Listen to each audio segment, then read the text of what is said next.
You want to know the number one most common email that somebody who hosts a Bible podcast on the internet gets? Let me think. Dear Matt, no, I don't know what it is. It's ideas for perpetual motion machines. Is it really? No, not too many. That's I have received 2 messages over the course of my career, people reaching out to me with ideas for perpetual motion machines. Are you serious? I have. Which is funny because... You would think those would be the emails I would get. Yeah, it's not really my genre. Yeah, I get all kinds of people reaching out with perpetual motion machines. You ever get one that worked? No. Is that just because of the laws of thermodynamics? Yeah, it turns out... That's what keeps doing it? Yeah, that's a thing. That's a thing that keeps doing it. Are those laws, though, or are they suggestions? You know, you bring up a good point. There is a thing that I saw one time in Houston. This guy had I don't know, you could call it a warp drive. I don't know what you want to call it. All right. Basically, it's there's a name for it. It's Alcumbier drive, or it's got a really fancy name. It's called the Alcumbier drive, warp drive thing. So basically, it's like a horn. It's like microwave energy. And the idea is that you can put electricity into this microwave generator. Okay. And you can get thrust out of it. Okay. And it's weird because you're not really reacting against anything. So you pull a vacuum and you start this microwave drive, and then you appear to be getting thrust.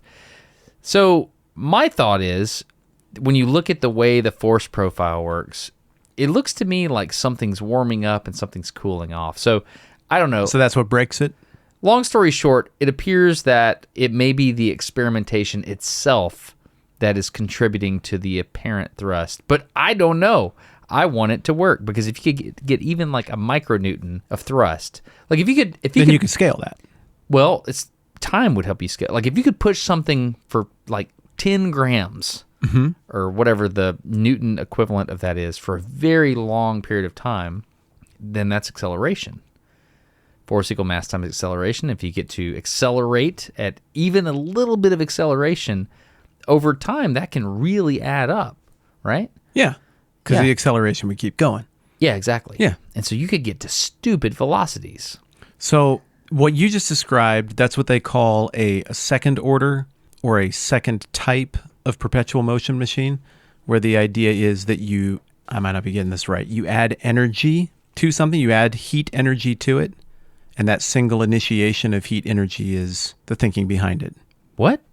Right, there are three classes of perpetual motion machines. I don't know the classes of... You know the classes of perpetual motion machines? I went down this rabbit hole a few months ago when I started. Apparently, I told Twitter, now X, that I like failed perpetual motion machines in my feed.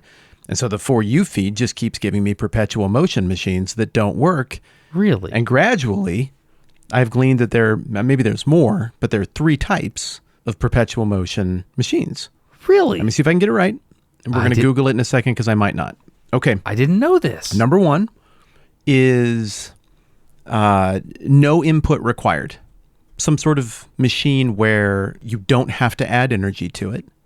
The second class is one where you do add energy, but that initial input of energy is enough. Everything is recaptured. So no energy is lost. Obviously, it's transformed, but it all goes back into the recirculation of that energy, and it goes forever. That would be acceleration ad infinitum, like you were talking about with this warp drive. I'm listening, thing. man. Okay? I'm just listening. And then the third would be the class of perpetual motion machines that are predicated on friction-free vacuum environments, where you don't lose anything to any kind of contact between particles, between items. I'm struggling here. So this is what I understand a perpetual motion machine to be. Okay. It's a theoretical, or I don't know, what is the word for a thing that we hope to exist that doesn't actually exist? Is there a word for that? Yeah, I don't know. Okay. It's a proposed machine that you start it working, and it continues to work, and you're able to harness just a little bit of the energy off of it, but you're still able to keep it going. And so it's basically free energy. Yeah. That's what I understand when people say, I've got this perpetual motion machine. That's what I understand that they're talking about. Is that correct? Yeah. So effectively what you're trying to do, if I understand it right, is you're trying to put an object in motion and then have it not come into contact with another object so that it stays in motion. Okay. And somehow in that, you harness some benefit off of it. But I mean, I think everybody would agree it'd be pretty cool if you could just get one to go in motion and stay in motion. But why doesn't that work? Why doesn't it work? Yeah, why can't you just put something in motion and have it stay that way? Because of losses. I mean, you've got frictional losses, you have heat losses, you've got aerodynamic drag losses. I mean, just even like intermolecular forces trying to attract each other, like cohesion and like weird stuff. Like you have to burn energy with motion. Like energy is just going to dissipate and move. You're going to raise the temperature of the air in the room just a little bit because of the friction of the air. I mean, just weird stuff. Not something you can measure, but it's going to take energy out of the system. So a top, for example, there's this beautiful, and I've often thought this would be really fun to do, but there's this beautiful competition on this Japanese show where they take a top, a mechanical top, and they have these machinists or these craftsmen, and they have these engineers. And they say, here's what we're going to do. We're going to build these tops, and we're going to see who can make a top spin for the longest period of time. Where does your brain go automatically? Let's say I was to limit you to 500 grams or whatever. Where does your brain go? Like, how do you optimize that? Got it. I want to get as much of that weight spread out as far from the point, the center point, as possible. I want the finest point of contact possible with the surface, the most friction-free material I can get. And I want to use only the minimum amount of my total weight distribution for something that I can grip or mechanically spin so that I get a really clean start and don't burn a bunch of my energy on launch while it stabilizes out. Okay, so you want to spread out the mass as far away from the center as possible. So you want to increase the rotational inertia of this thing. I think I do, yes. Yeah. That's what I... You just said But you're looking at me like I'm wrong. No, that's what I would want to do too. The point, that's where my brain goes, right to the point. So what do? Do you have a needle on a plate of steel? Do you have a... Well, you get to pick the surface? Yeah, just build it for me right now. Well, yeah, I want something that it won't cut into, even at the visibly imperceptible level. So, for example, at first I was just looking at the surface right in front of me, a wood desk. Well, there I would say, I don't want that point to be too fine, because what if I do get this thing to spin for 15 minutes? It's going to drill into that wood. That doesn't work. I would need to distribute that weight a little bit, or my top's going to do damage to my spin surface. But if I get to choose the spin surface, I would just do research to figure out what isn't going to get cut into or changed by the action of the top. I think what I would do is I would make a dish. I'd make a small dish with a very shallow dimple in it. That would be the surface that I'm spinning on. And I would make that out of ruby. And then I would take a spherical ruby or an equivalent very, very hard gemstone of some sort. Is that diamond? What's the hardest diamond, gemstone? Sapphire, they're all great. Okay. And then I would take something like that and I would have a sphere rotating in a concave dish. And the reason I would do that is because if it ever starts wandering up the dish, it'll come back, it'll ride back down the dish to the center. And so it would spin right there in the center. So that's what I would do. Budget-wise, I'd go with cubic zirconium. Chronic zucchini? Yeah, everything else you said just makes perfect sense. So you're trying to eliminate travel. I mean, a top's going to waste energy traveling. No, not that. I don't want to eliminate travel. What I want to eliminate is the... But travel would be bad, right? Because you're giving up energy to air resistance. You're squandering energy pushing through. Yeah, well, here's another thing I would think about. So you got this mass. So we've got this ring. I'm thinking about... You ever seen what carpet comes on, like these big rolls? Like it's a big cardboard tube? Yeah, we used to cut those off with a little hacksaw and turn them into Megatron arms. That's awesome. Yeah. So I'm thinking like a slice, like a 1 inch long slice of that. Like that. I would want all my mass spread out like that. But the question is, how do you connect that mass, that ring, to the point, or in my case, the ruby ball? I wouldn't want just to put arms out there. You'd want that on bearings. Well, no. Just think, you've got a ring, like of a disc kind of thing, and you got the point in the middle, and somehow you have to connect the mass on the outside of the ring to the point so that it can rotate, right? Right. So you have to think about the design of how you're going to connect that. And for me, I wouldn't want to just put spokes like a wagon wheel, because as those spokes cut through the air, they're going to create turbulence. and they're going to dissipate more and more and more air. They're going to be whipping up the air. They're going to be spinning the air in the room, so to speak. So I think I would want a flat surface on the bottom. Like I would want my top to have a bottom to it, like a whole disc, so that as it starts spinning, it's just spinning up the air right next to the disc. Does that make any sense at all? Yeah, I think it does. And then I'd want to do it in a vacuum. Well, yeah, me too.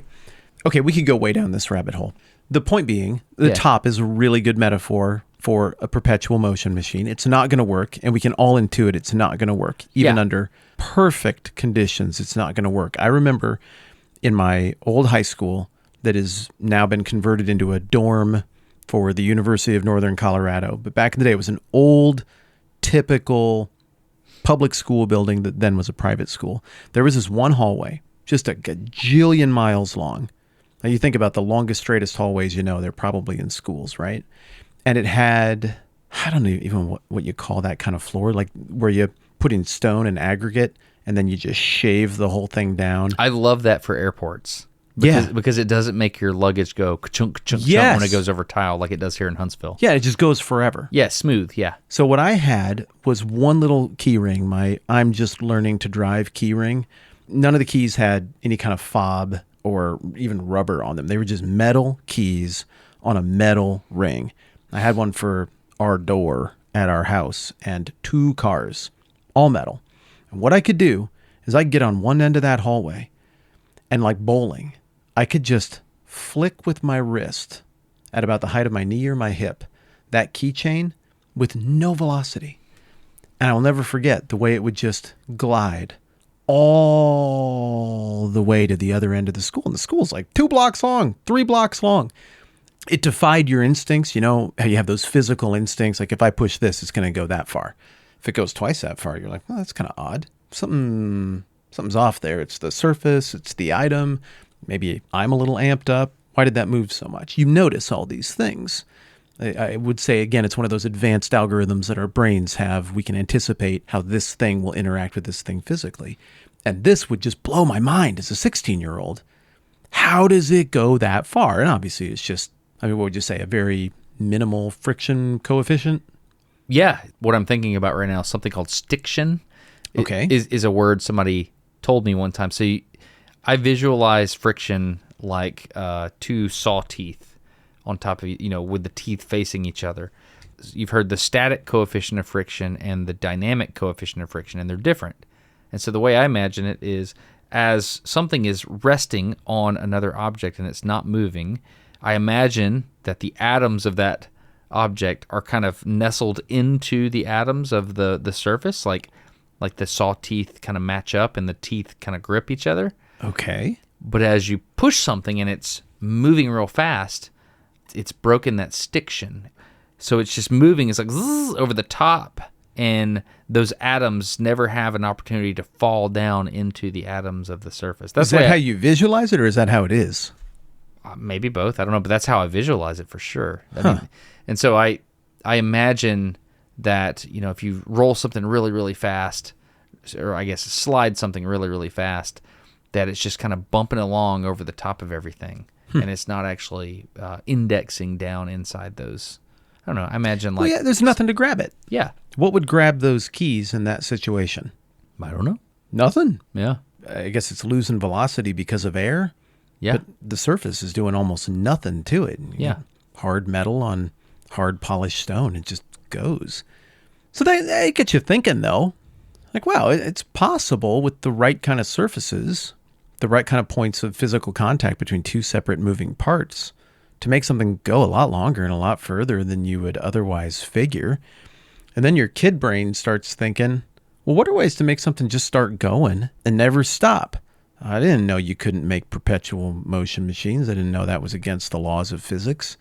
So I think without knowing that, I started thinking about it. And I used to keep fish tanks, right? Yeah. You can see where I'm going here. This is a famous one.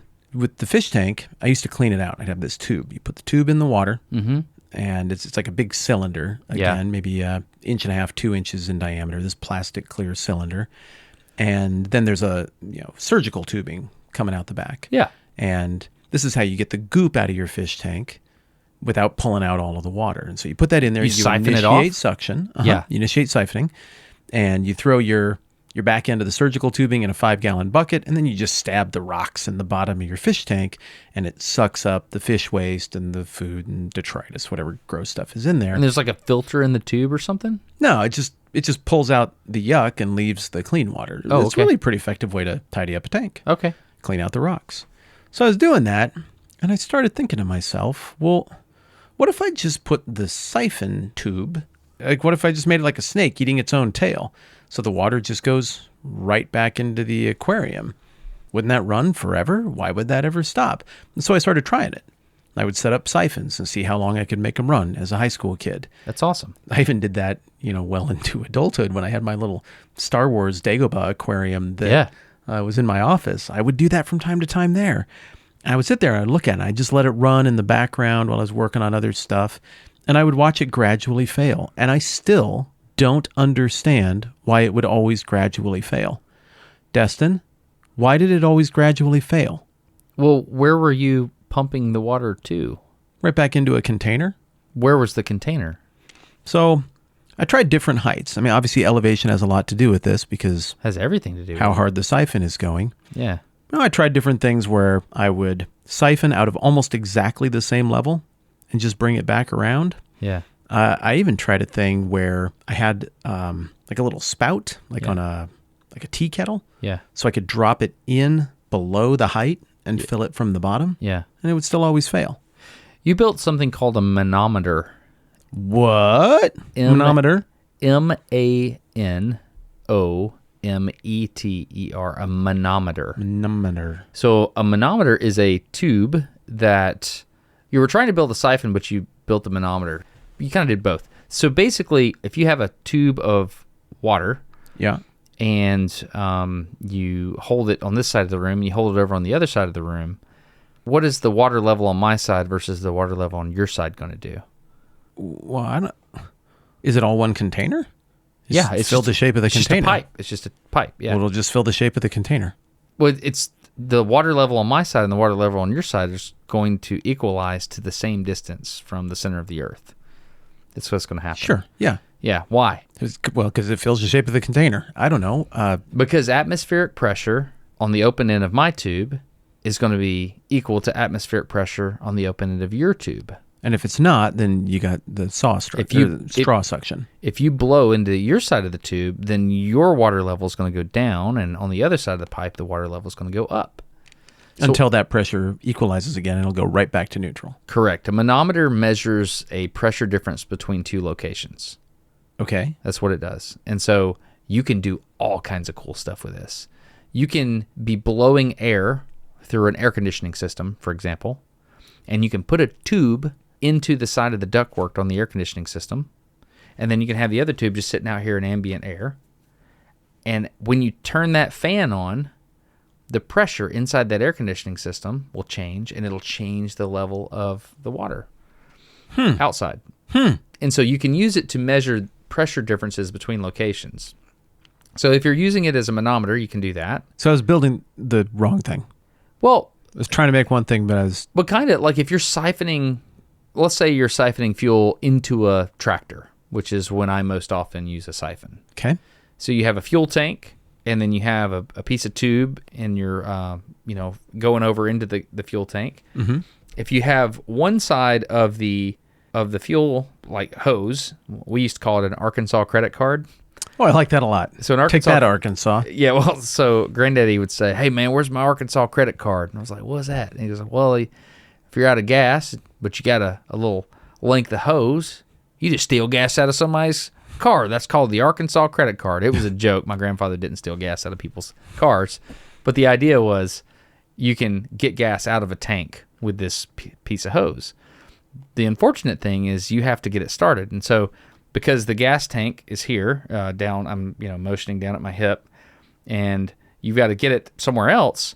You have to put the other end of the hose to your mouth, and you have to suck it like a straw. And what that does is that pulls the fuel up, and then you quickly stick your thumb over the hose, and then you put the other end of the hose down below the gas tank. Has to be lower so that the liquid will run. Exactly. right? Not suck, because at that point it's just gravity that's pulling it. Correct. And then... Yeah, and the reason it works is because the water's going up the tube and back down. But the reason that whole thing works is because there's no air at the top of the tube. Yeah. So as it's pulling down out of the tube, there's a vacuum at the top of the tube. And so that vacuum is what's pulling the gas back up into the top of the tube and then back down. That's how a siphon works. And so you can buy these little squeezy things. I've got one in the other room for my 3D printer wash tank. So you can buy these little squeezy things where you can pull a vacuum with a little pump bulb, and then you open a little screw on the top to vent to atmospheric pressure when you're done pumping. So it's pretty neat. Got a little check valve in there, that kind of stuff. I guess the answer to the question, the reason it didn't work is because eventually the water level equalized on both sides of the tube. And once the water level equalizes on both sides of the tube, you fill up your container on the other side, then the atmospheric pressure on one side and the atmospheric pressure on the other side equal, and there's no more difference in pressure to push the fluid through the tube. So even with a teapot where it curls back up above the bottom of the teapot, so I force-fed, almost like a neti pot or like an assassin's teapot kind of thing. I force-fed a tube in the spout of the teapot and then back up into the reservoir, and was able to initiate siphon either by thumb over it or I don't remember, but I got siphoning going for a second, but it wouldn't keep going. And so the reason you're telling me that it ran out is it just got to a place where we're drawing on the same reservoir for both. And once there's water in contact with the other end of that tube, we're done because the pressure's equal. It's all about potential energy. So like, do you have... that's not true. It's all about potential energy and pressure at the openings. That's what it is. So you basically, it's hard to describe without a drawing. But whenever you look at a fluid system, you look at the atmospheric pressure at the top of the fluid. Okay. If it's a closed tank, you can actually pressurize that. If you pressurize a tank, what's going to happen? And you got a hose out the bottom. You can blow fluid out of that thing. Like when you used to take your high C box and used to blow in it, you're putting gas down into the straw and it's blowing up the top of the high C box, and then when you pull your mouth away, there's pressure at the top of the high C box and it blows that fluid down back up out the straw. So you have to take into account the pressurant, and you have to take into account the altitudes or the elevations of the water levels. So as you know all this intuitively. Yeah, I suppose so, but I think the issue is what you were talking about earlier. Just, it isn't intuitive that you are losing energy, that energy is dissipating in all of these less than obvious ways. So you can super minimize friction, but you're still losing energy there. You can make something move in a repeated pattern, maybe using magnets, but you're still losing energy there. I mean, what are some of the perpetual motion machines that you see that people sell on the internet? Like desk gimmicky things. Have you seen any of these? I've never bought one. I mean, I've seen the little chaos things. Like you've got a pendulum with a magnet on the bottom of them, and then you start it, and it'll just rock back and forth, and it'll bounce off the magnet in the center, and then those will keep going for a long time because they have an electromagnet in the bottom. They can actually push a little bit. Okay, so that is you pulled up an article here on these. Yeah, perpetual motion. I've never heard of the three classes of three different perpetual kinds. Motion machines. Okay, so that would be a machine of the second kind that you're describing. Okay, back up. What is so there's three types of perpetual motion machines. Yeah, my explanation wasn't very good. It was from Twitter things I'd read. This is way better. This is from us.misumi. What even is this? From Mech Lab. And this is an article by, looks like it's not credited. There's some pictures here. It looks like maybe Tesla and Da Vinci drawings of perpetual motion machines. I don't really understand what those are, but here we go. Machines of the first kind produce work without any energy being input to the machine. Without any energy being input into the machine. It says this is a clear violation of the first law of thermodynamics. What is that one? Oh, shoot. I don't... God. You can't make energy. Is it matter can't be created or destroyed? Is it that one? Energy can't be created or destroyed? You're going to put me on the spot here. Well, but the second is entropy. So first has got to be you can't make or destroy energy. Yeah, time has an arrow to it. Okay. What is the third law of thermodynamics? I'm supposed to know that, but I don't. I think that's the name of a Muse album. No, their album is called Second Law. I don't know.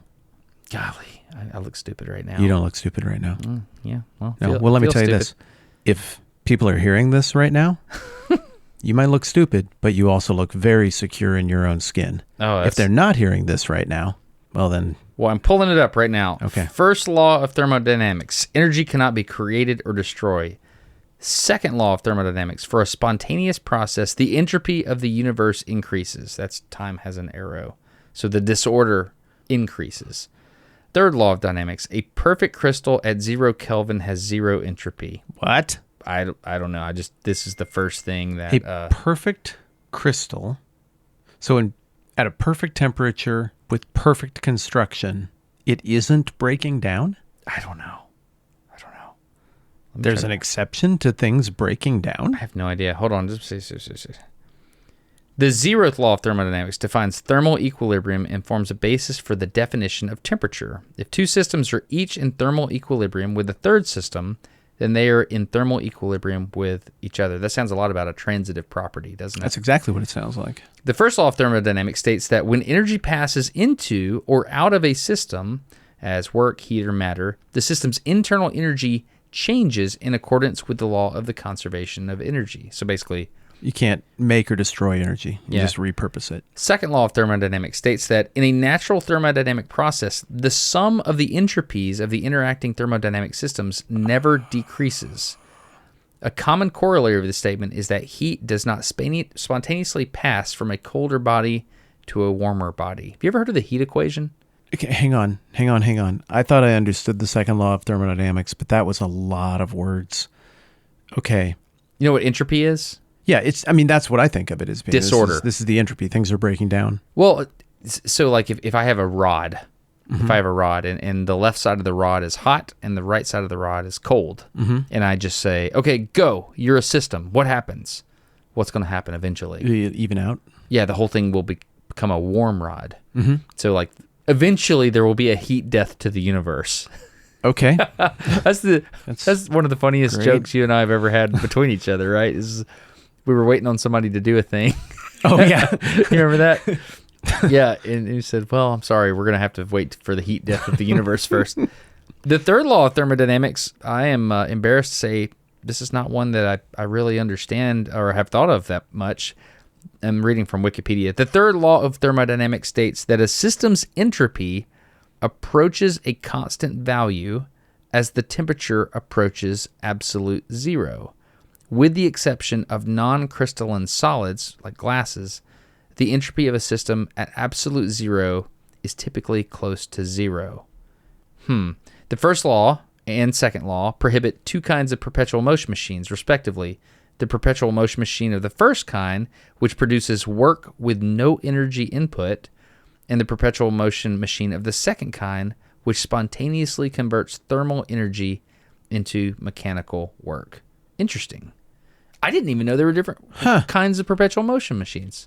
Okay. I'm learning. This is fun. Hey! Yeah.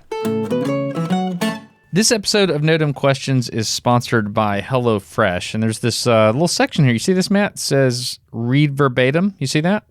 Read verbatim. I absolutely do. It's red. You want me to read it? Yeah, just read it verbatim. Pretty good at reading. Here we go. Ready? Yeah. I mean, it's worth reading. This is a good offer. Here we go. Yeah, do it. Go to HelloFresh.com/NDQFree and use code NDQFree for free breakfast for life. One breakfast item per box while subscription is active. That's free breakfast for life at HelloFresh.com/NDQFree with the code NDQFree. All right. So many questions. Like, what is HelloFresh and how does it work? Well, that's a great place to start, Matt. That is an excellent place to start. So HelloFresh is a meal kit delivery service. In fact, I think they're America's #1 meal kit. And imagine you who has to eat every day. At least that's how most people, like their lives work thermodynamically. Imagine you could have food sent to your house. Since you're not a perpetual motion machine, I mean, I know you might think you are, Matt. You're not. Do you feel like you're a perpetual motion machine, Matt? No, there has to be some sort of input. The entropy works upon my body. I can feel it. Really? That's interesting. You can actually feel... would it be okay if I described some of the ways in graphic detail? I was hoping you would. Please do. None of them are appetizing. This is a food spot. I better not. But I've noticed some. I got some. Okay, let's don't do that. So, anyway, long story short, HelloFresh is awesome. It's a really cool way to learn how to cook. I personally like that they send all the ingredients to your house. There's a little frozen thing in the box to keep all the meat and the vegetables cold. But my favorite thing is that I learn how to cook. It's got the little instruction card. I get to chill out, and I don't know. Sometimes it feels like I'm hungry. I got to eat. I could go microwave that thing or that can of whatever, or I could open the HelloFresh and I could just have a journey, like an experience. And I really like doing that. I do too. And like most people who like food and live indoors, I can get into real boring food habits because I don't know, I'm just not creative about that. But HelloFresh grabs me by the shoulders and shakes me vigorously and gets me to try new things that I never would have thought of. And then suddenly I like new things and I look more sophisticated at parties when everybody's like, I had this thing and it sounds all French. Then I can be like, real quick, open my app and scroll and be like, what was the name of that again? Well, I had this and I made it myself. I've made a lot of new friends that way. When I was a kid, we had certain things we ate. It was like spaghetti, tacos, hamburger helper, pizza. It's like it. That was the rotation. Mm-hmm. What have you had with HelloFresh? What are some of the stuff that you've enjoyed? I intentionally go out of my way to order anything that involves some kind of sliced, pan-seared steak and some kind of ludicrous sauce. I'd never make sauces except when I do HelloFresh. And they got me putting all this stuff in a saucepan, and then I stir it around until it gets a certain viscosity to it.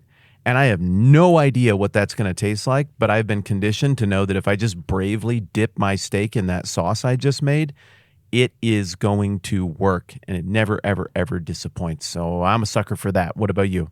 Yeah, I like that as well. I did tacos recently, and it was like a black bean taco. Typically, when you do tacos, it's just like the meat and seasoning. But HelloFresh spices it up a little bit, pun intended, or I don't know, literally, however you want to say that. But it's great. It's great. It was like a black bean, different kind of sauce, squeeze a lime over the top. That's kind of in their branding. It has a lime. Always has something to like zest it up. It's good. I think it's wonderful. If you want to try it for your family, it's a fun way to make food an experience and an educational thing.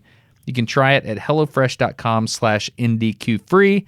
Use the code NDQfree for breakfast for life. One breakfast item per box while your subscription is active.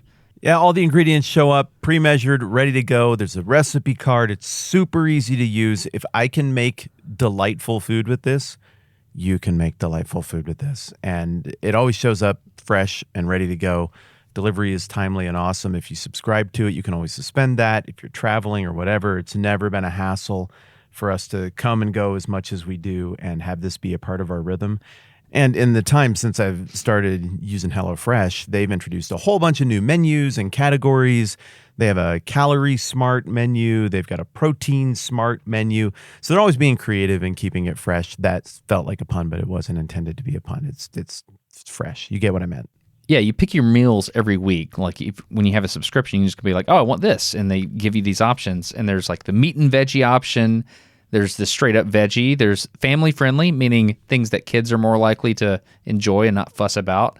Fit and wholesome, quick and easy, pescatarian. So you just go select what you want, dig in, and try some new stuff. Expand your horizons.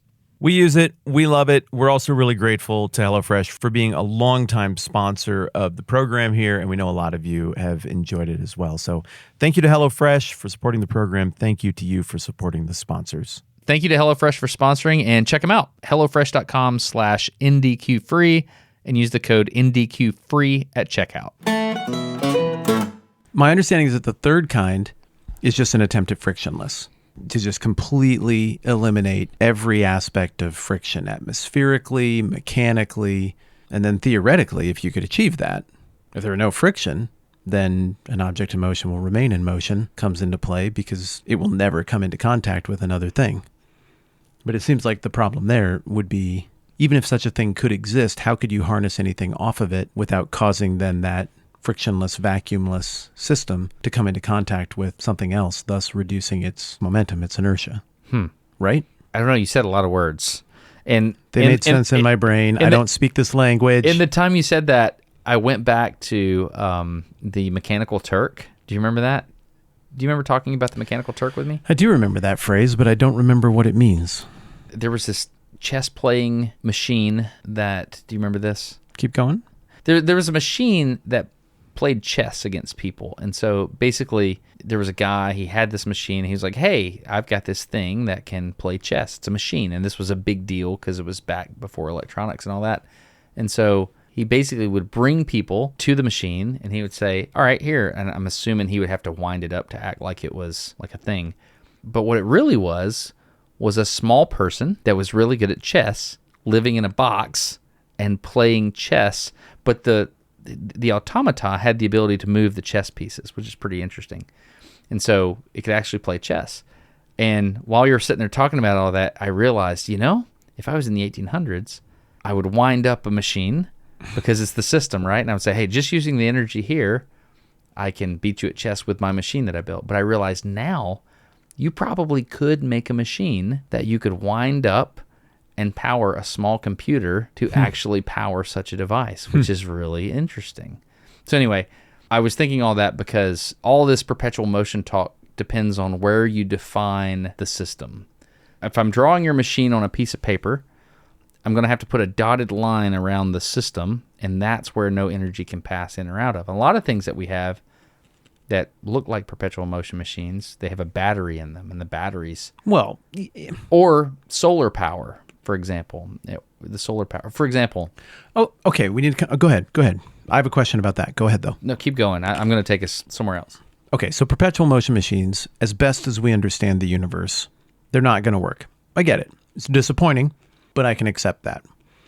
So then, to what extent is the pursuit then trying to just get as close as you can possibly come so that it's the minimal energy input?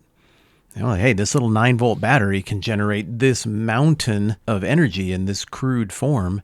I mean, does it need to be perpetual, or is there some kind of... This is so primitive. It's such a silly question.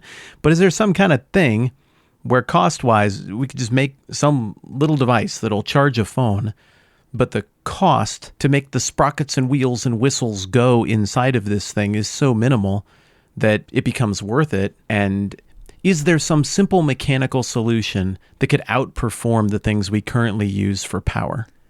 I made a video a long time ago called The Gravity Light. Yeah, I remember that. Yeah. In developing nations, a lot of times you'd be way off the grid and you wouldn't have access to power or anything. And it was this little bitty device that had a spring in it or whatever. And you would put a weight, a bag of rocks would do it. And you would kind of like an old grandfather clock, you would pick up one side of the chain and pull down the other. And then you would hang this weight of rocks up there. And then it would start to drop the bag in a very controlled way. Mm-hmm. And as it dropped the bag, you could turn on a light. A little bitty LED, and this is great because people could have light in a village where there was no light, for example. But you could do the same thing with charging a cell phone or charging a battery or things like that. I just think it's a really neat idea. Now, in that particular model, what is the system? Where would you have to draw your box? Around the entire Earth, right? No, tell me why that's right. Because the Earth is pulling on the rocks. And the rocks are dropping towards the Earth. So the whole system... Oh, the system, it includes the mass of the center of the Earth that creates gravity and its rate of constant acceleration. Well, yeah, Earth gravity, as we understand it, that one gravity. Got it. And if you were to think really big picture, and you were to draw this dotted line on the piece of paper around the bag of rocks falling towards Earth, what that system would look like is the barycenter, or... I don't know that term. Barycenter is like if you have the Earth and the Moon. Okay. If they were exactly the same mass and they were so far away that they could be orbiting each other. It'd be at the 50% mark. The 50% mark. Yeah, that's the barycenter of the orbit, right? Since Earth is way bigger, it's much closer to the Moon? It's much closer to the Earth. To the Earth. That's the way it works. Yeah. Okay. Yeah, the barycenter. Oh, yeah, obviously. Like lifting up two weights. Yeah. Where you have a 5-pound... Oh, that's a great on one end, and you got 10 45s on the other end. You'd have to grab really close to the side with all the heavy weights. Exactly. To lift it. Got it. Got it. And so in my head, if you were to draw the dotted line around the bag of rocks for the the gravity light and for the Earth, it would be, the the rocks are pulling on the Earth, and the center of that gravitational system is just a little bit like, a very small distance from the center of the Earth's gravity center, right? Okay. But as the rocks fall down, then it would equalize. And so it's really fun to think about all that where the energy is actually coming from. Okay. So the gravity light is a good example of a very primitive, it's a primitive machine mingled with modern technology. Yeah. And so I continue to wonder, and this is so simplistic, I get that, I'm embarrassing myself here, but I continue to wonder if there might be some sort of energy solution that's just very, very small and quaint, whereby using something more primitive that might even be decorative and kind of fun, you could manufacture a simple machine that is in the spirit of goofy, eccentric, perpetual motion machine inventions, but that, say, could become just a trendy, fun thing to own that looks neat and is just in a house, like a macrame owl was in the 1970s, except it just takes all of the cell phone charging off of the grid. And now that isn't something that we do with the grid. Instead, we have this really cute little thing that relies on just simple mechanical processes. It's not perfect. It's not maximum efficient. But when you add up the aesthetic value of the quaintness, along with the minimal energy input needed to set it in motion for a while of it lasting and acting, that it could do just a little bit of the lifting of all of the stuff that we do and that we use electricity and power for. I'm sitting here thinking about that, and where that took me is how much power or how much energy is in my cell phone battery. And it's kind of a lot. It's a lot. Yeah. I used to, every once in a while, we'd go hike the Appalachian Trail. I remember having this 4G phone. It was a flip phone. It was a Motorola. It flipped? Yeah. It was a really new one, man. It had a screen on the outside where you could read the time, and you'd open it up, and it had a color screen on the inside. Excuse me? But it had removable batteries, which was awesome. That is awesome. I miss that. And so, kind of as a gimmick, but kind of for fun, I would take matches, electric matches, camping. Mm-hmm. And so instead of like trying to like rub two sticks together, or what would have been made much more sense, just a cigarette lighter, I would take electric matches, and then I would pop the back off my phone, and I would put the electric match leads on the contact patches of the cell phone, and I would start fires that way. I did it 3 or 4 times just to be like... Before your phone melted? No, never melted. There's a high resistance on those matches. I just did it to be like, okay, I know I can do it. If I needed to do that, I could do that now. That's a lot of power, is my point. And so I wonder if it's like a 50 cal rifle shot or something. I wonder how. Can I see the computer real quick? Yeah, here you go, pal. Yeah, how much power is in a cell phone battery? How much power is in a cell phone battery? As you're looking that up, so I guess my question is just the equation upside down for anything that we actually use in real life that in any way consumes power with a simple goofball Da Vinci-like perpetual motion design, or is just everything we use consume stuff at such a rate that it just wouldn't be efficient or make any sense in the grand scheme of things to use something in the spirit of a perpetual motion design to power something around the house. It'd be fun. You wouldn't obviously make a perpetual motion machine, but you could make something. That's why I keep saying in the spirit of. It'd be neat to have a modern grandfather clock, with the weights, the cylindrical weights. Ding, dong, dong, dong, dong, dong, dong, dong. Did you ever have one of those growing up? My grandparents did. Both sets of my grandparents did. My parents have one of those. And it'd be really cool if you just had that in the corner of the room, and every few days you go and you just lift the weight, and it just had a little USB jack on the side.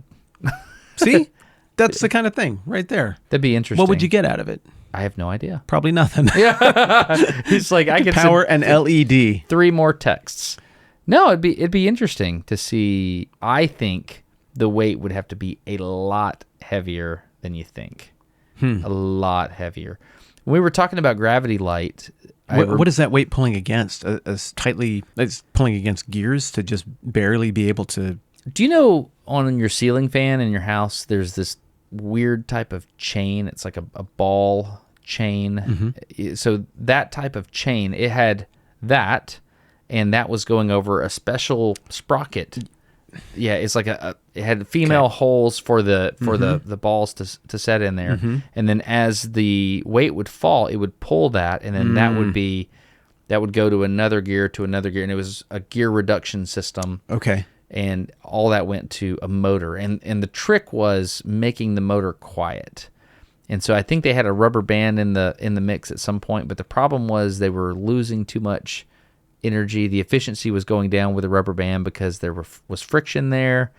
And so it was actually a very difficult problem, and it was really neat to watch how the engineers were working on it. I wonder if Gravity Light is still a thing. GravityLight.org, maybe? Let's see. Oh, yeah, still a thing. Really? Hey, I met that guy. In 2019, we stopped manufacturing Gravity Light to focus on a new product called Now Light. Pull the Now Light cord to generate electricity. A minute of pulling creates up to 2 hours of light. Wow. That would be fun. I should go visit those guys again. You can learn more about the Now Light here.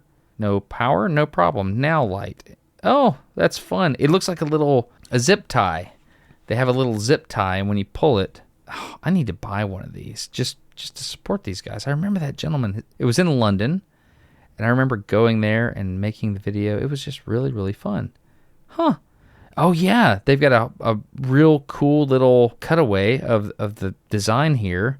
Polymer gear train, a drive sprocket, a pulley, rewind cord, a weight cord. That was the Gravity Light. That's really cool. It's called Deciwatt Limited. That's pretty cool. It's been a while since I've seen those things. It'd be really fun to go meet those guys again. Did you see the news article about the Rolex that got found here? I don't think it was too long ago. There's a Rolex, an Australian diver surfer guy found a Rolex at the bottom of the ocean. None of this is ringing a bell? No. Okay.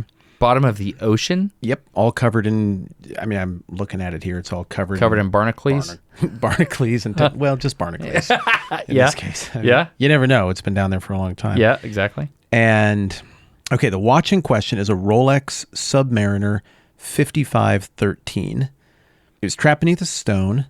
And he pulls the thing out and he starts reworking it. It says the glass had become partially frosted from the sand's constant movement. And then the discovery came as a surprise. He initially thought it might be a counterfeit watch, but he captured images of the Rolex, shared it. Sure enough, it's an actual Rolex. The watch's appearance suggested that it had been on the ocean floor for several decades. This watch was produced from 1962 to 1989, providing a rough estimate of the watch's age. Who knows if it's been down there that whole time? Yeah. So he cleaned it, removed all the salt, sand, organic matter, and discovered that the second hand was still moving.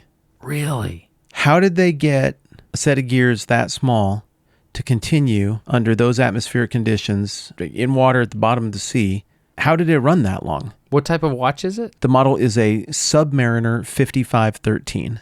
There's a specific type of watch called an automatic, and the automatic watch has a weight in it. Have you ever worn an automatic watch? No, I don't believe I have. In the back of the watch, there's a weight that's on one side. So imagine half a pizza.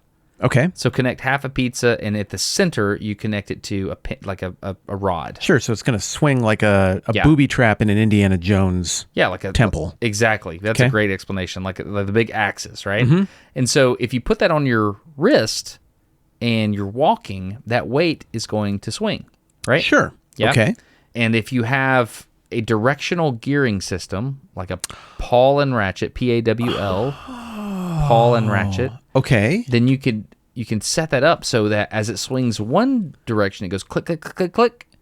And then if it swings the other direction, it's actually pushing the gears. Yes. It's free wheels one way and it pushes the other way. So that's called an automatic watch. I have one. The one I have is made by Hamilton. My wife gave it to me for our anniversary one year, and I love it. And so basically, I have a NATO strap on it. It's really cool. But basically, as you're walking, the weight is offset on the inside, and it swings one way, and then it starts, quote, charging a spring. And that spring charges. And so the article that you're reading there, I'm assuming the 5513 watch is an automatic. That's what I'm assuming. And if it is, ebb and flow of the sea might have caused that. No, just picking it up. Like if it's there and I pick it up, the fact that I pick it up and I tilt it one way or the other, then the weight is going to move to the side and it's going to charge the spring. So just the act of bringing it to the surface would be enough movement to put a charge on that. Okay, I get it. So your theory then is that this was not just sitting down there keeping time for 30 or 40 years, but rather that the internal gearing were uncompromised, as it appears that it was, then picking it up would make it go again. Yeah, let me see. I'm reading right here. The 5513 is powered by one of Rolex's own in-house automatic movements. So yeah, that's what it is. There we are. Yeah, so it was just good engineering and good design. Now, that's one thing that's fascinating. When you have an escapement in a clock, have you ever seen the little bitty gear thing that happens in an escapement? I don't know what an escapement is in this context. So, and you have a weight that's falling on a chain, and you've got tension there. So if you have no resistance on the gear part, it'll just freewheel, right? It'll just unwind the gear, right? Okay. But if you have an escapement, like something that goes back and forth, like imagine a pendulum up that interacts in some way with the gear itself. And so it rotates in one direction, and then it'll grab the gears, and then it rotates the other direction, and it allows the gear to move just a little bit, but then it grabs the gear again, stopping the rotation.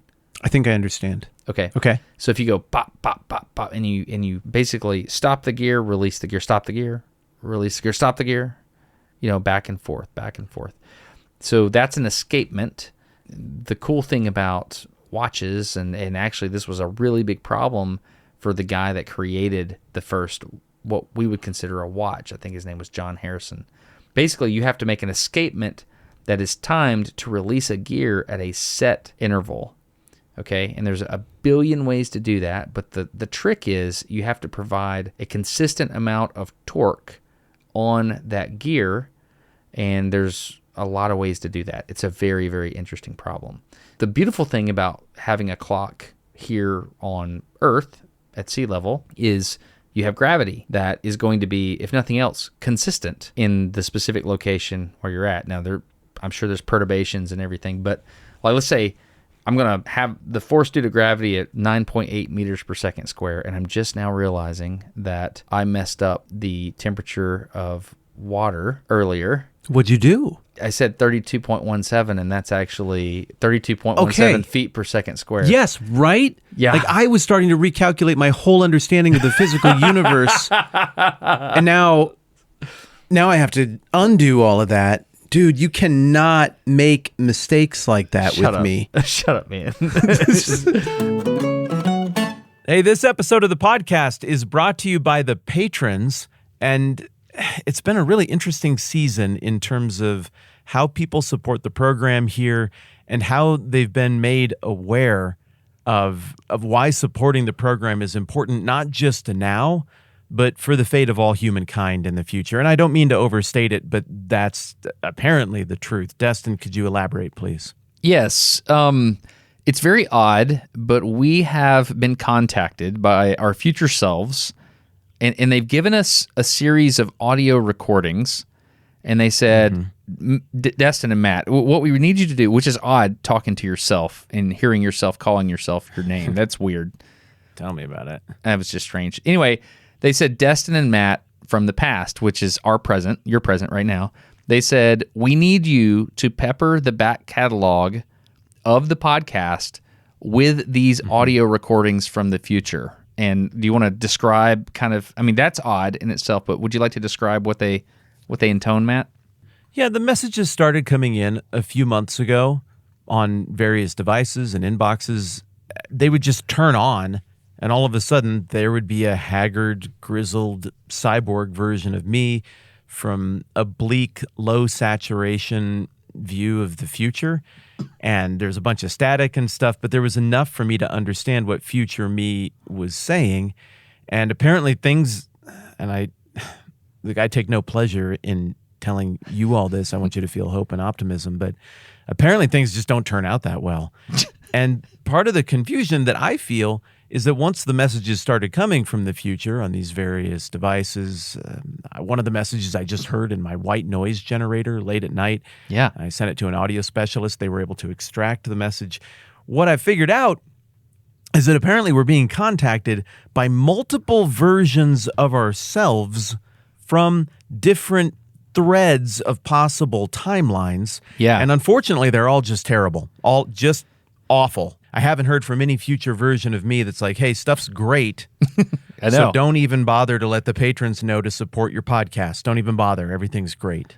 It's odd. But what I do know is we have faithfully executed the charge put before us, which was to put all of these recordings in the back catalog in places where there used to be ads here on the podcast that, the Yes. promo code may no longer be relevant. I don't know why future us's sure. wanted us to do that, but we did. It's just respect for the audience, I would assume. Yeah, probably so. They've got things to worry about. Sure, like staving off the rotting and deteriorating effects of fallout on their decaying, aging bodies. Yeah. But also, it kind of makes you appreciate those future versions of us that much more, that under such circumstances, they would also be considerate of you, the listener, and be like, we got to get rid of those ads that are irrelevant now with promo codes that are dead. I thought it was neat. Yeah, it's pretty clever, and I'm proud of future us. Yes. Yeah, if you want to check this out, they're just in the back catalog, and unfortunately, they're not in a specific place. I can tell you, they're kind of everywhere, and that's the bad part, is that they're just. If you do go back and listen to the back catalog at any point in time, then you just might happen upon it. I mean, that's just the way it is. I don't know why it works that way. Well, it's the best way to send a message from the future. That's what future me told now me. Yeah. Was that in the future they considered all the ways to let the past know what resources would be needed to potentially save our future. And they were like, back catalog episodes of a moderately sized podcast where the ads used to be is how we're going to contact humanity. It's how we're going to contact our past selves and our ancestors to do what needs to be done while there's still time.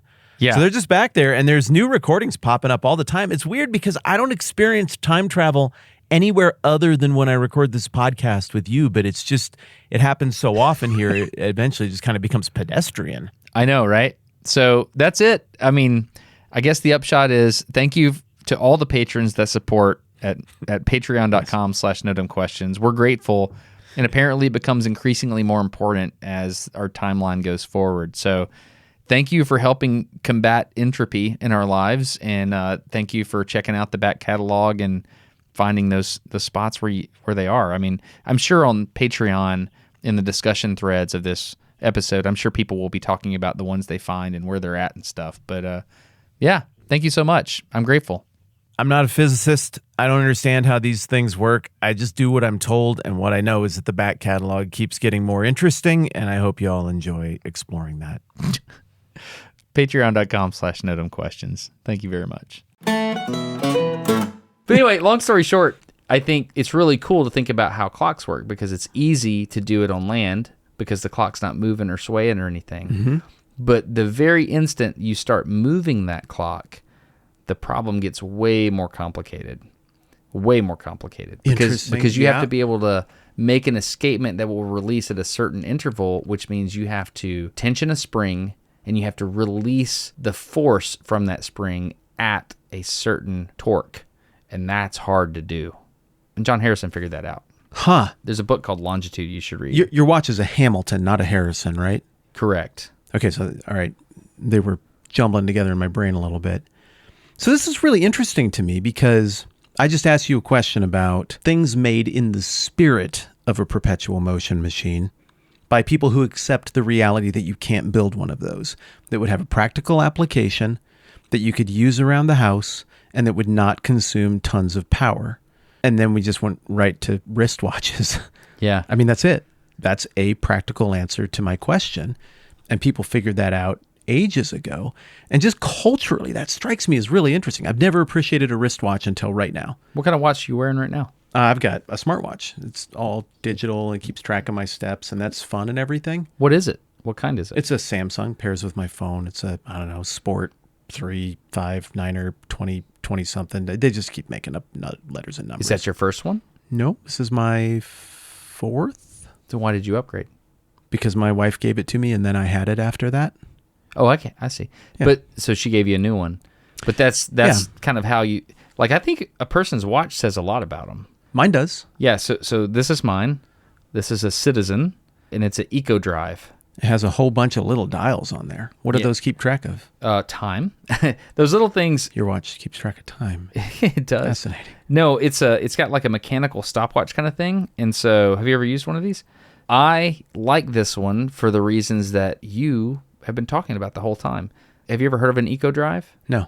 The whole face of the watch is a solar panel. No. Yeah. And I see that. And so there's a little, I don't know if you call it a battery or a capacitor in there. And so... Really? Yeah, so that watch, I've never purchased a battery for it. It just runs. And so you got to get a vitamin D. Yeah. If you draw the dotted line around how that watch works, it includes here a lot of the solar system. Yeah, exactly. Huh. And so it's pretty interesting. And so hit that button on the top right. It's a stopwatch. You hit that, only the second hand will move. Do you see that? Just hit it once, and just see that second hand moving. Only hit it once. Is it moving again? Now it's moving, yeah. Yeah. Okay. Well, I saw yours like spin around real fast. Okay, hit it to stop. Okay. Now hit the bottom button to reset it. Oh, that's your... Oh. Yeah. Ooh, that's silky. It's just pretty neat, right? Here's what this tells me about you. What? This won't get you exactly where you need to be. Yeah. But I can't tell you how many times in a couple of days of hanging out with you, you're like, no, we could determine the latency on that, even just with a simple experiment. We could just measure a start time and a stop time distance. I think we could get that, because you think in those categories, you would want a practical mechanical time measurement device. So if I could design a watch, I would design this watch, but I would create what's called a tachometer. Do you know what a tachometer is? Yes, I believe I do. T-A-C-H. T-A-C-H. Y. Meter. Yeah, it's tack. What does it do? This is one of the things that I knew once, and now I don't. So basically, it's a stopwatch, but it has a weird number scale starting from 12 o'clock moving to the right. And what you do is, if you have a set distance, like let's say mile markers. Okay. So you're going down the interstate and you come up on the first mile marker and you say 3, 2, 1. I just passed it and I hit my stopwatch. Yes. And then I just let it run until I see the next mile marker, 3, 2, 1, stop. And then I just read the number that the second hand is pointing to, and then I can say I am going Yes. X number of miles per hour. I would like to amend my earlier statement about I know what a tachometer is. Okay. I don't. Okay. Now I would like to say that makes a lot of sense. Those are my two observations. Okay, great. Yeah, it's pretty interesting, isn't it? Yes. Yeah, Yes. it's a neat thing. So a lot of pilots use them, but I'm not cool enough to need that. Sometimes I conflate know what a thing is with I've heard that word. I do too. I just did that. I do that all the time. What does this watch tell you about me? This watch tells me about you. It tells me that you are not bothered by sweat because it's a rubber, like a rubber band on the watch. Like it's a silicone watch band here. Let's see. It tells me... Ooh, I like the way you put it on. Oh, yeah. That's a really neat magnet flippy-do there. Mm-hmm. I would call that a flippy-do. That's correct.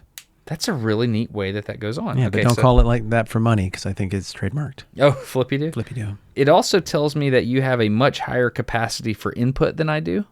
I'm looking here, battery 94%. I don't really feel like that needs primary front and center level display. Yeah, see, that matters to me, but mine doesn't harness the power of sun like Kal-El of Krypton to gain strength like your watch does. How long does the battery last? If I run it full on as it is now, I get a few days out of it. Does this do GPS and stuff? Yeah, it can, yes. The steps, that's a cool feature. It charges on the back of my phone, too. Oh, that's cool. I can take this off, set that on it, and it'll grab a passive charge, which I like. That's a nice watch. I like it. Is it? Oh, it's touchscreen. Yeah, I had an Apple Watch for a while. I'm an Apple guy, and at least that's what I'm using right now. I had an Apple Watch for a while, and I had to get rid of it. I didn't get rid of it, but I use it to sleep sometimes just to track my sleep. Mm-hmm. But I don't use it during the day because sometimes I get so many texts that I can't actually participate in, thinking. Yes. And so I got rid of the smartwatch because I was like, I want to be an actual human during the day. Mm-hmm. And so I'm going to go old school, not really mechanical, but it's a pretty chill watch. Mine's not that crazy. It's the Citizen Eco Drive. They make a green version of this. I have the blue version. Blue's my favorite color. Oh, not green like environmental, like it's green in color. Yeah, I don't know what it is. Is it the H500?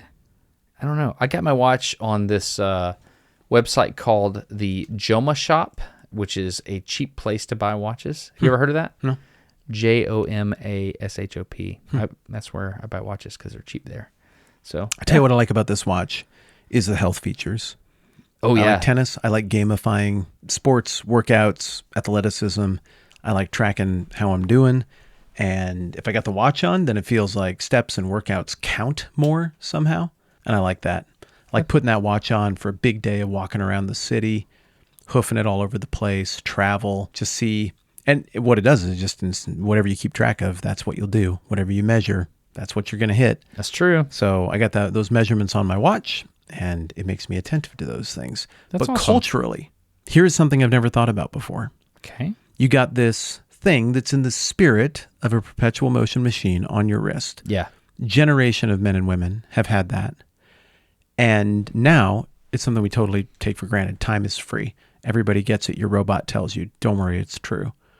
But there was a time where having the time was an actual property of ownership, because you traded your work for money, and then you traded that money for the work of some watchmaker somewhere in a shop who figured out how to use gears to capture the passage of time and to do so accurately, and to be able to advertise or say with pride, my watch will keep time to this level of accuracy. Yes. It's going to take this much time before it even drops 1 second, mister.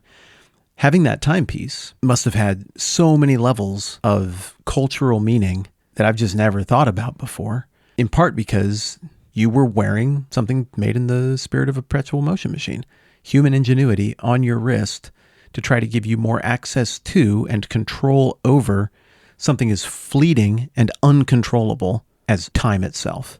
It's more than that. What is it?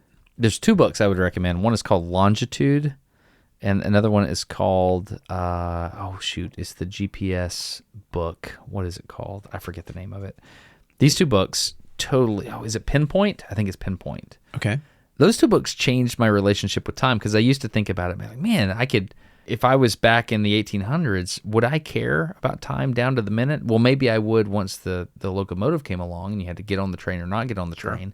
Before that, people probably didn't care. It's probably like, sun's going down. Probably should go to bed. You know? Time is a thing now. Sometimes I get stressed. I'm like, oh, goodness. The Zoom call starts in 2 minutes. And then when I'm 30 seconds late, I'm like, oh, that's really... Nowadays, that's the big thing, isn't it? Like, the class started, the Zoom call started, and I wasn't on it immediately. Yes. The meeting started. I don't know. It's an interesting thing. I did not know about the classes of perpetual motion machines, and I appreciate you bringing that to my attention. I need to go read up on that so that I can say when I get the email, oh, well, it looks like you've got a class 3 there. Obviously, you know what a class 3 perpetual motion machine, because everybody knows that there's classes, which I did not. So I think I need to read up on that and learn more about that. Yeah. It looks like those 3 classes correspond to 2 and maybe 3 laws of thermodynamics. I mean, if I'm reading it right, it looks like they're categorized based on which law they violate. But also, I see how even a simpleton would reason to, hey, what if I did this? Because as a simpleton, I have reasoned to, hey, what if I did this? Without understanding the larger physical properties of the universe and taking those into account. But you get a little bit older, you watch things unfold, you learn from people who know more, and you kind of do this, oh, bummer. Yeah, you're right. But accepting that, okay, we can't do that. We can't just make a thing stay in motion permanently. It's going to come into conflict with some other thing. That's fine. It makes things that get close or that sort of work in that vein for a protracted period of time really fun and really interesting. It's like seeing the indelible human spirit battle against the laws of the universe to try to keep that top spinning as long as we can possibly make it spin. And there's a lot of cool metaphors in there about life and aging and death and progress and ideas and courage and relentlessness and persistence and all of that. And so even if they're silly, I guess I like the attempts that continue to happen. I went back and looked at that gravity light thing, the Now Light I was telling you about. It looks like it has a feature to charge your phone. Hey, so see, there we go. Yeah, 15 minutes of call time with a pull or 2 hours of light. So basically it has a built-in USB thing. So you pull a string, you wind a spring, and that'll charge your cell phone for 15 minutes. That's pretty cool. See, cool. I asked for look at that. Almost perpetual motion. Thank you. I feel better. But not. But not. You just had to do that.